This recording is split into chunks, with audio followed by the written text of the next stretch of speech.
সাব্বিরের মা এই তোর কি বেটা হাইতে পোলা রে আমার পোলাটারে খাচ্ছে একেবারে পিঠের ছাল তুলে দিছে তোর আবার কি বে সুত্তা পোলা আমার পোলাটার সুল পিঠের মধ্যে উঠাইছে দেখ সাব্বিরের মা পোলাপানে কেসাল হইতেই পারে আর আঙ্গুর গার্জিয়ানের দায়িত্ব হইলো শাসন করা আর তোর কথা অনুযায়ী মনে হইতাছে তুই কেসাল করবি হাই রে মাগিয়ে কয় কি রে তুই যদি এতই বুঝাস তাহলে তোর পোলাপান রে আঙ্গুর বাইতে নিয়ে আইছিস কে তুই তোর পোলাপান রে তোর বাইতে নিয়ে যা শাসন করবি ও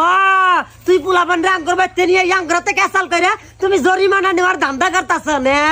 এই যাই রে তোর হাতে কি হাত পাও নাই রে তুই খালি বাইশের পোলাপানের হাতে মার খাস আমি তোর মা আজকে থেকে তোর খোলা পারমিশন দিয়ে দিলাম তোর গায়ে যদি কেউ হাত তোলে তুই একেবারে তারা ফাটাইয়া ফেলাবি কোনো কয় লাখ টাকা যাই যাক আমি জরিমানা দিব আর এই কুত্তার বাচ্চা তুই ভাত খাস না হ্যাঁ নাকি গু খাস এই তুই কেন মানুষের পোলাপানের হাতে মার খাবি তুই উল্টা যারে ধরবি একেবারে তার